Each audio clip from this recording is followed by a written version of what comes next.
Great. I will kick things off.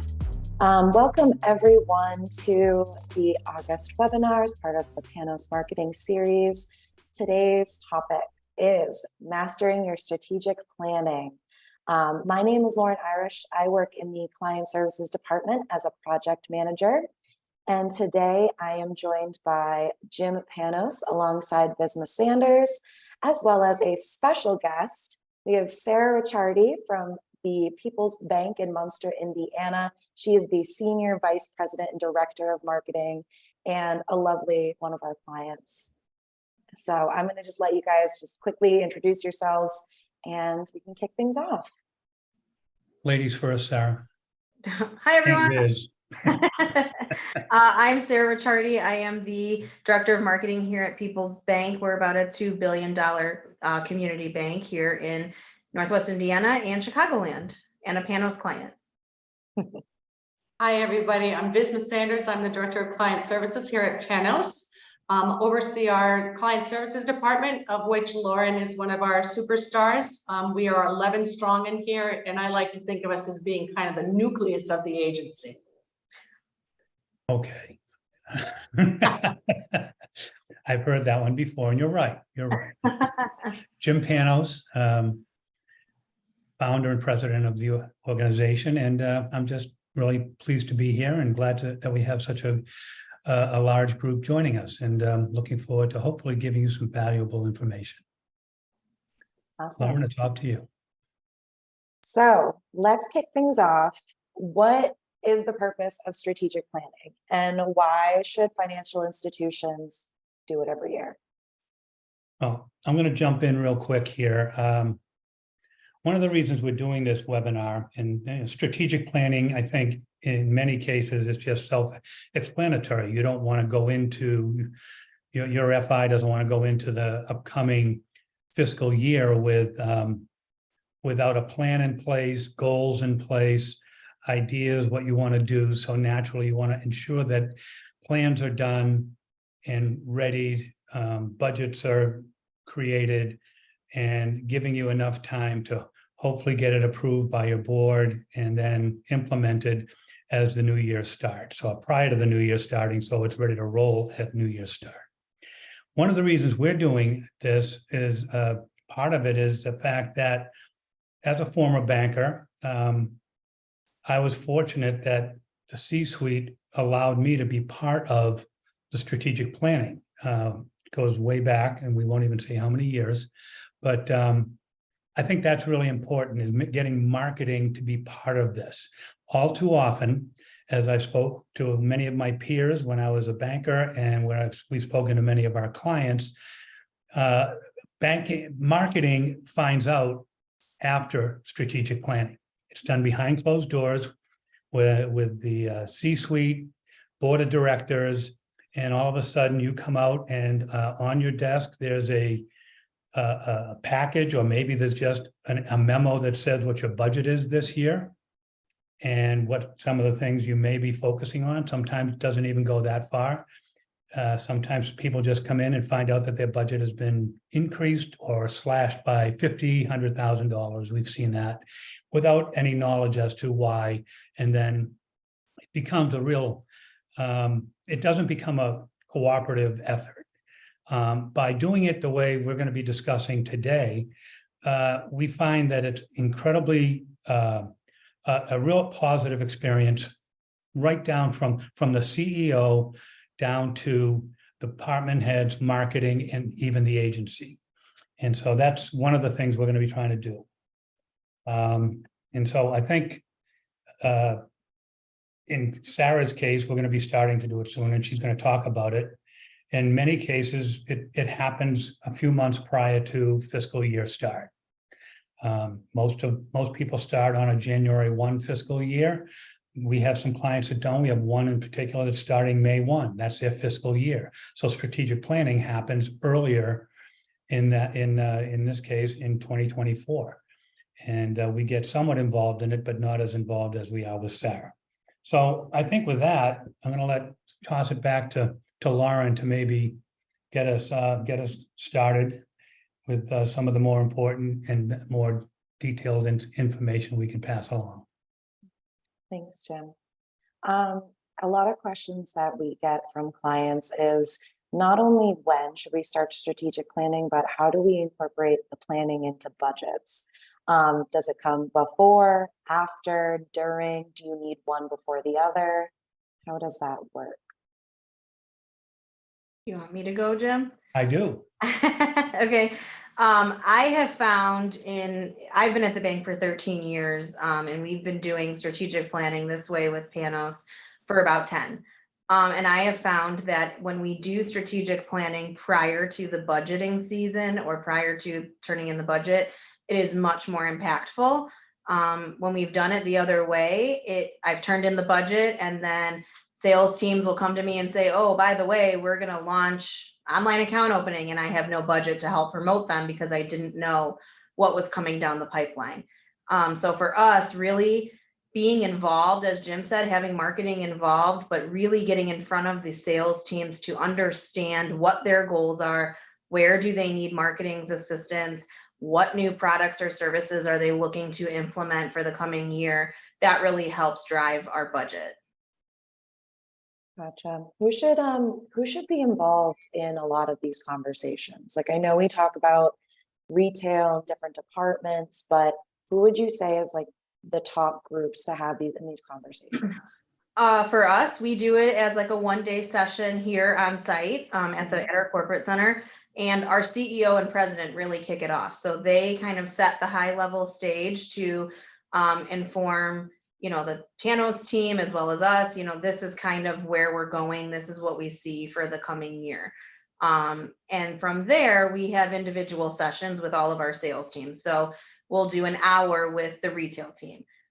We'll do an hour with the wealth management team, same thing with mortgages, business banking. So really those group leaders of those sales units is who I would say is involved, along with your digital team and of course your marketing team.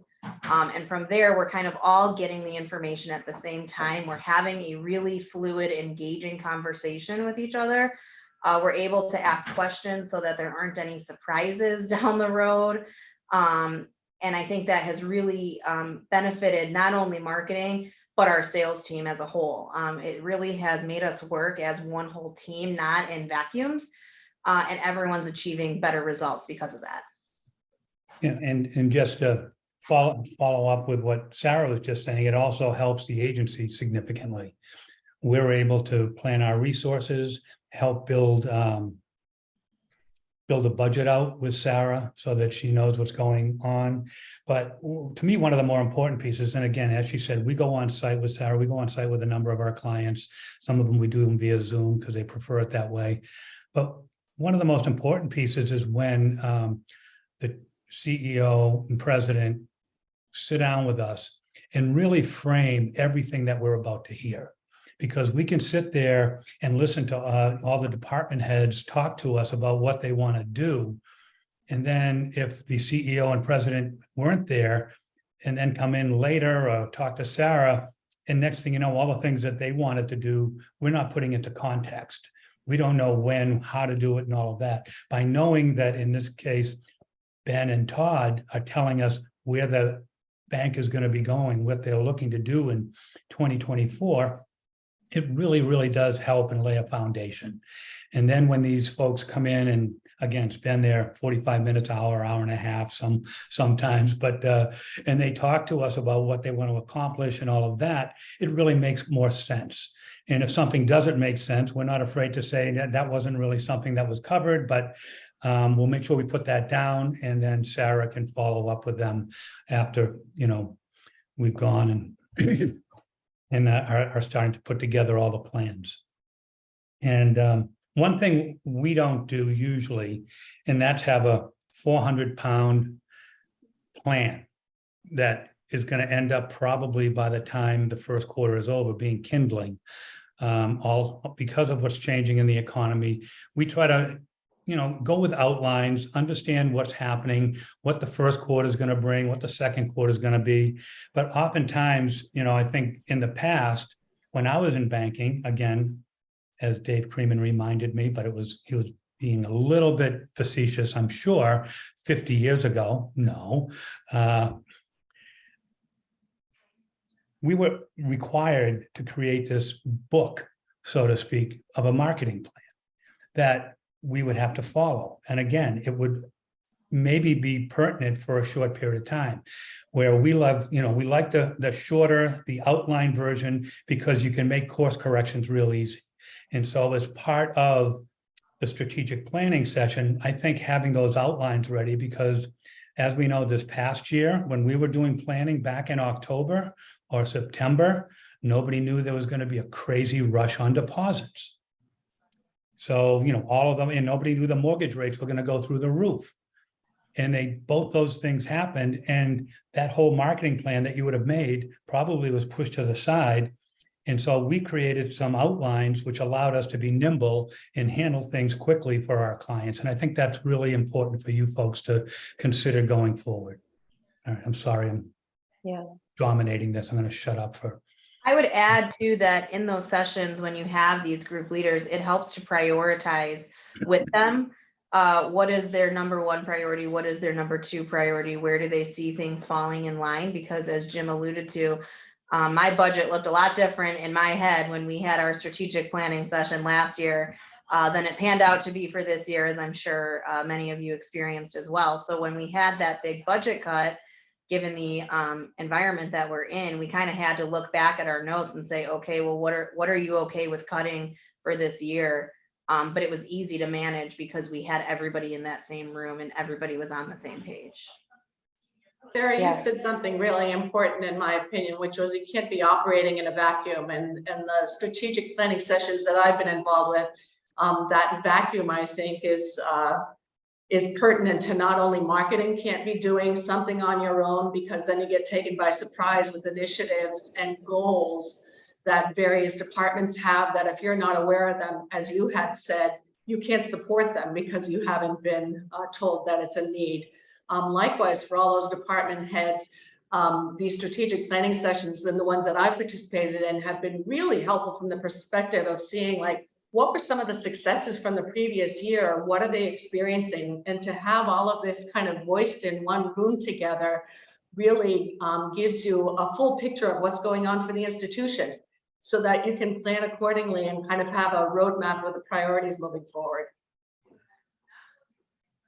Definitely. And I think, it helps you say no to some things and yes to others. You're not going to be able to do every great idea that comes into the marketing department. So being able to limit that and being able to have that backstory and that background to defend your decision as a marketing, director, manager, supervisor, just really helps you out. You need that ammo sometimes. And we know that we're marketers. So going back really quickly, let's chat about the importance of having these meetings maybe be in person versus virtual, but then also, obviously we live in a world where a lot of meetings are virtual now. What are some of the benefits to doing them in person, and why is it worth setting aside an entire day to have these versus, making them quick and on Zoom? I think there's definitely something to say about face-to-face communication. And I think during COVID, we obviously realized how beneficial that was when we couldn't have it for so long. We've done it both ways here at People's Bank. Most of it is in person, but we have done it over Zoom. It just seemed to be much more engaging and much more effective when it was here in person, like probably many other meetings as well. But that's even the feedback I've gotten from our sales team. So, it's come to be where our group, they look forward to the strategic planning session. They look forward to having that time to kind of talk about their goals, and being able to do that in person just makes it that much more effective. And I think, you're able to kind of read the room and have a more intimate conversation than you are through a screen. They're almost trying to, bad, but yeah, and they're almost trying to sell you in a way too, right? Some of them, I know they're like being very, very persuasive in what they're talking about and what they're wanting to do, because they want Sarah to have that ear, so that when she's planning, they're going to get a little, make sure that they get their fair share or more than fair share of the pie. And I think Budget that cut. our team, they kind of view the agency as an expert, not that I'm not an expert, but they're used to talking to me. So I think having that outside resource in the room and in person, really having an active listening environment is just really appreciated. And so we've come to really look forward to this every year, where they, the individual groups, they start planning for what they're going to tell Panos when they come into town. So it's kind of a cool, it's been a really unique experience for us. I think And it's for really, us.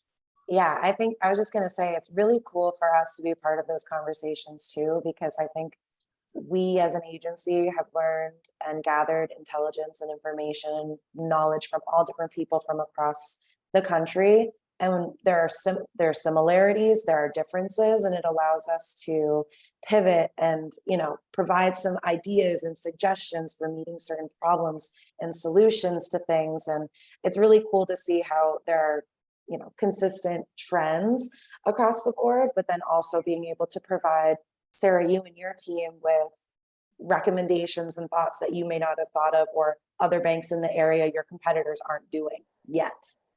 And I think that's something that maybe I missed when I talked about, the groups that need to be involved. We give ourselves a session during this day, just the marketing team.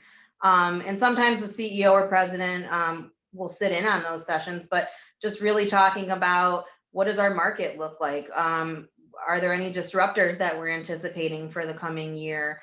How about branding? In our situation, we recently did some acquisitions. So how do we get some brand recognition? So I think it's important to give the marketing department some time too.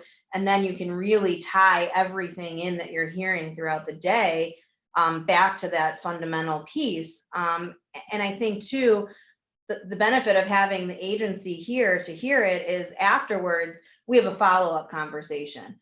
And that is done virtually. Obviously, you can't stay here forever, but so then we kind of talk marketing strategy. Okay, this is what we heard from retail. This is what we heard from wealth. Now, how do we bring this to life? And how do we kind of come up with these plans and channels? And what can we do to really act on this and help everybody achieve their goals and ultimately the bank succeed for the year? And the agency will have a number of its team on a Zoom call listening to everything that's going on, while there's maybe three or four, I can't remember how many people are going out, but there's a few of us in person, but everybody else, all the other key players will be on the line watching everything that's going on. So they're full participants, and if they have questions, they jump in. We're taking notes. We're making sure we have all of that so that we can partner with Sarah and her team to ensure that we're all going the same way and have the same process and are just looking out for the best interest of the bank. And I think too, because, I think like you said, Lauren, you see so many similarities, but also so many differences. You bring a unique perspective to our sales teams where you might ask questions that I wouldn't necessarily think of. But that really brings other things out into these conversations where we've come up with some really great ideas that maybe wouldn't have otherwise been on the table because we didn't ask the right questions. That's so true, Sarah. I think too, looking at it from the agency side, being part of these strategic discussions, we get involved in our own tactics in our own departments and can't see the forest for the trees, as they say. So this is always an opportunity to kind of connect the dots between all the various departments together and get a holistic viewpoint of the institution as a whole. And I think that's always beneficial to see the big picture. Definitely. Yeah, so do you think that there's a benefit to kind of prepping for these strategic discussions, having a list of questions that you want to ask each department? I know we talked about, vision and goals and talking to the CEO or the president, but what's involved with prep and how can you make it efficient?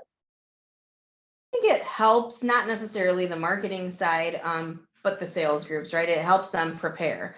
Mm-hmm. But I think, working with these groups every day, you kind of know your audience. So for us, there's some groups who they're very vocal. And so they don't really need much preparation because they're just going to tell you everything on their mind and feel that, we're going to solve the world's problems in this one session. And there are other groups that our business bankers tend to kind of be more straight-laced, quiet. So we kind of have to pry from them a little bit more. So I think you really need to take your audience into consideration, and some might need a little more prep than others.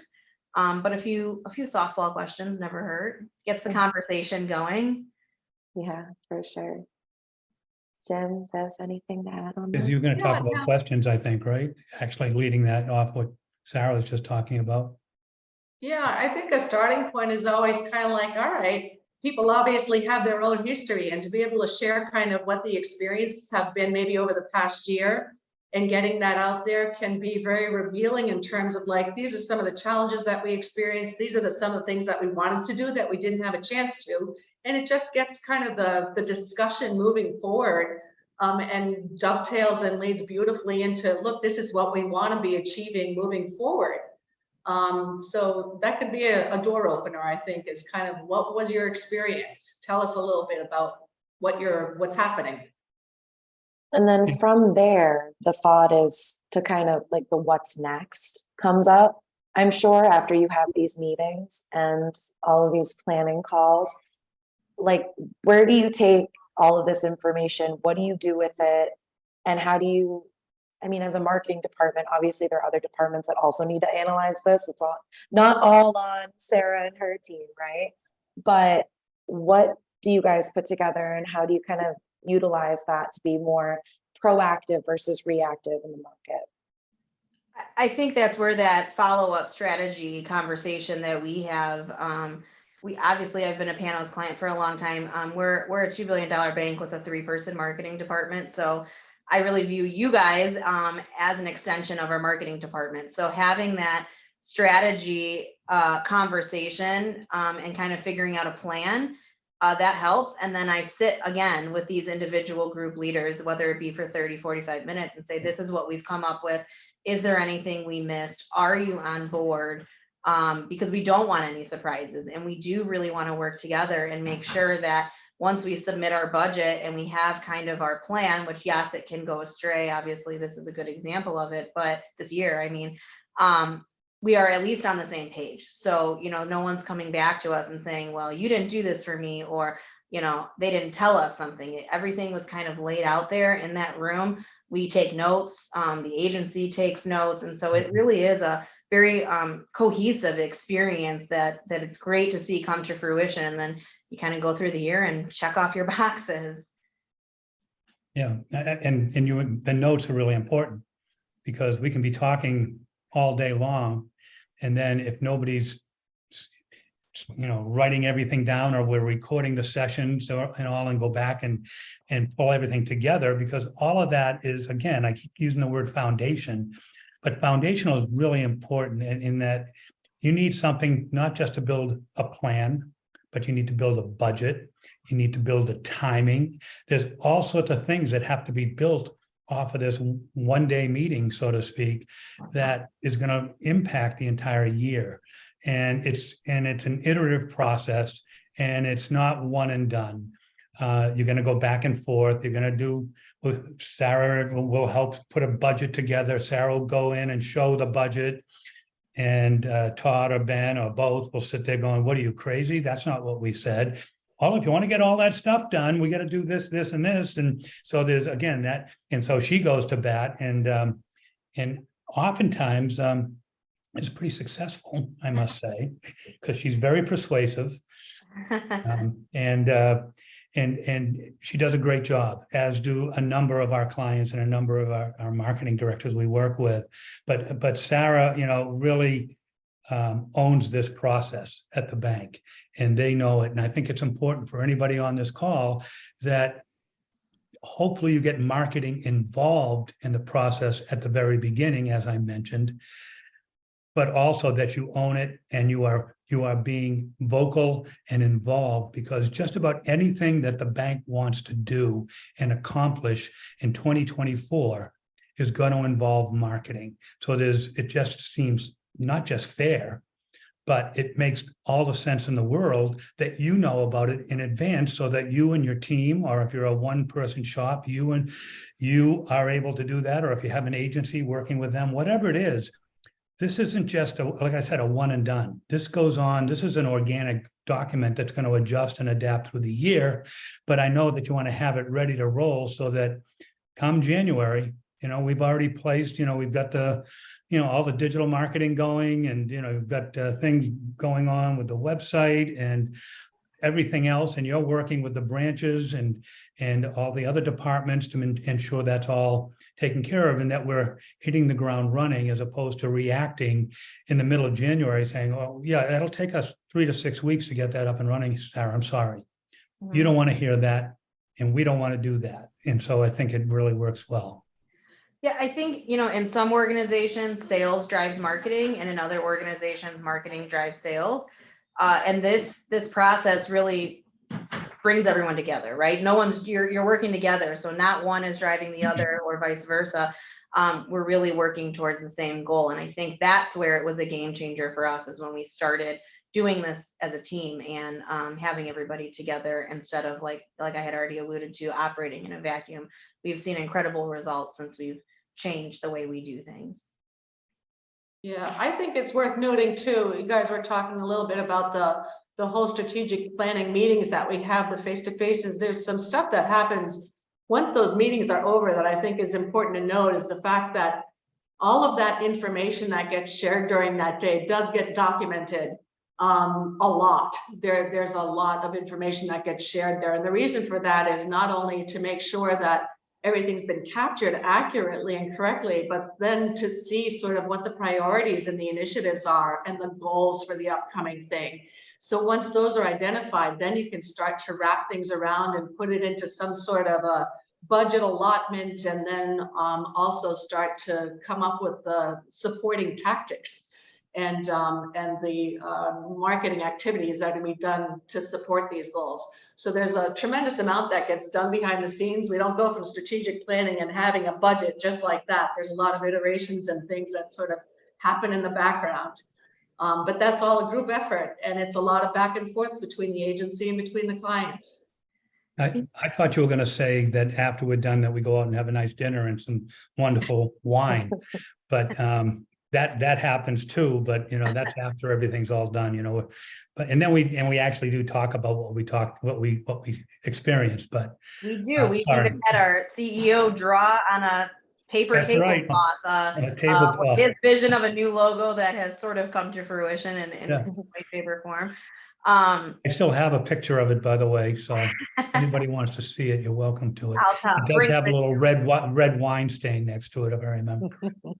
I think we've also talked a lot about how in these sessions we talk a lot about upcoming initiatives, products, services, but another key thing that Jim, you could speak to this probably if you get a lot out of it, but you're out in New Hampshire and we're in Chicagoland. So talking about our market conditions, and the different areas that our branches are located in, and how is the competition and what's kind of going on in those markets. That's another piece that I think comes out of these sessions, because that's always changing. Yeah.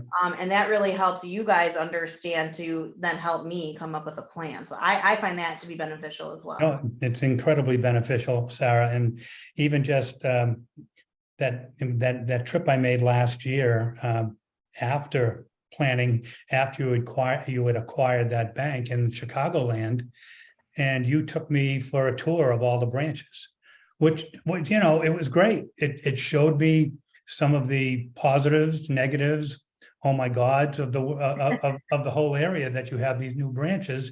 But it really helps us when we go back and I go and relay all this information that we're able to target properly, because different strategies, different tactics, whether it's on the media side, should be in play depending upon the specific demographics that we're dealing with. So it really does drill down well below the surface and gets into the nitty gritty that, we bring it back to the digital side, and Mel and her team are digging in, trying to find out exactly what's going to work best for some of the Chicagoland branches, while we've got the ones over in the Indiana side that are a little bit different and we can get to in another way.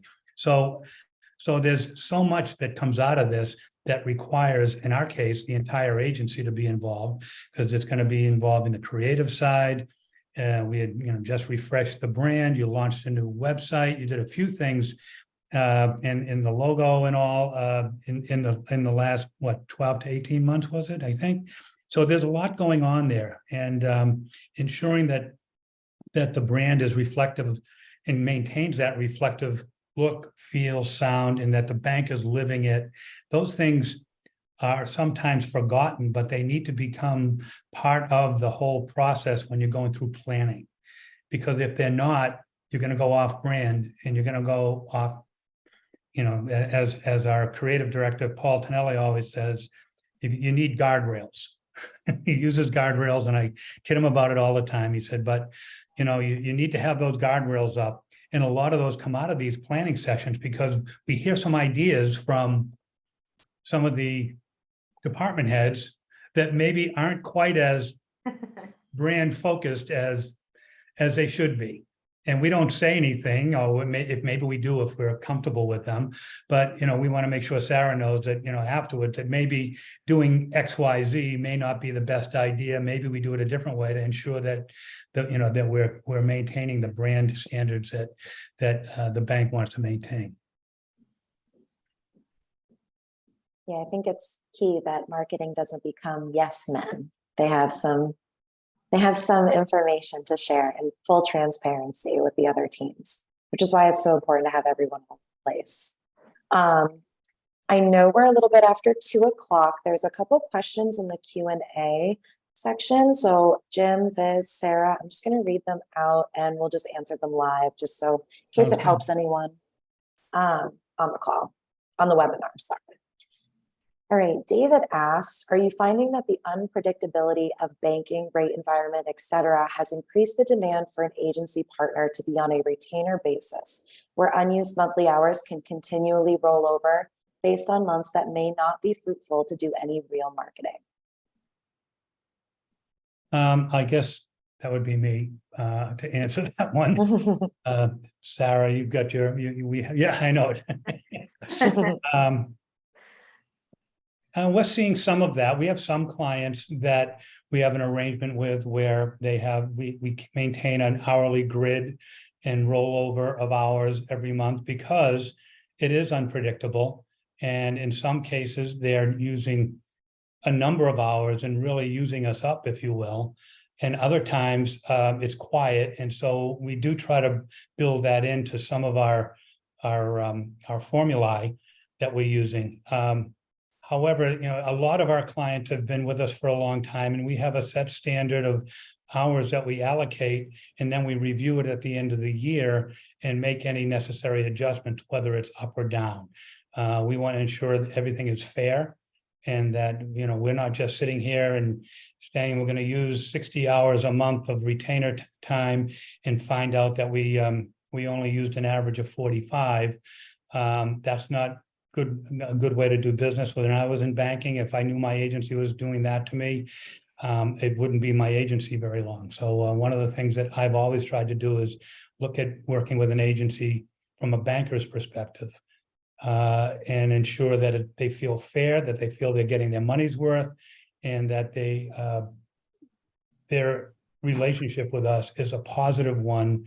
So looking with the same goals in mind, which is to, in some cases, increase deposits, please, help us get commercial real estate loans, whatever it might be. So our goal is your goal, and we'll do it. And Dave, I know you worked with us years ago.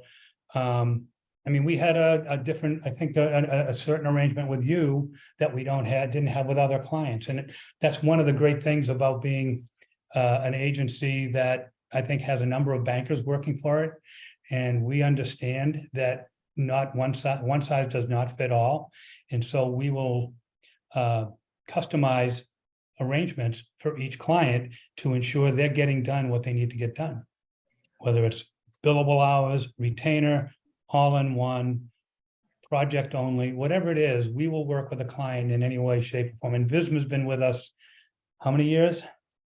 Gonna be 17 in September. Holy crap.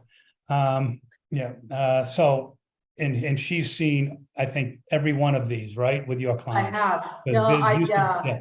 I wanted to add, I've definitely seen every scenario, especially over the last 17 years. And if there's any one common thread to that, it's not only are we nimble with our clients, but I think you have to remain nimble in the marketing world too, because the economic conditions are changing all the time. Marketing opportunities are changing all the time. You need to be able to adapt to those very, very quickly, and help support your goals, your overall overarching goals. Yeah, and Viz has worked with a number of clients because she was a client service rep. She was a account executive for many of those years prior to being promoted, and her answer is spot on, in that she has experienced it and seen it work, and I think she has continued to keep it rolling with her team right now. So. I think that's the name of the game, is kind of keeping marketing rolling on, no matter whatever the challenges are out in the marketplace. We've all seen it over the last few months. It's been pretty much all about deposit gathering and overturning every single stone and figuring out the way to do it, whether it's niche marketing and going after your own existing customers, maybe developing and creating some new product options that are out there, or something creative to give yourself a competitive edge. But certainly you kind of can't close the door and say, okay, we'll come back when the conditions are better. That just doesn't work. Yeah, this year has really given us an awful lot of ideas, because we were trying to be different, trying to be unique, find out what resonates in the marketplace. And we were very fortunate to come up with some ideas that have really helped a number of our clients. But and the only reason we want to do that is because they want the help, I think, Sarah. Absolutely. We've used the help all year, and we've only marketed CDs and money markets, I think. So Laura, you got another question? We do.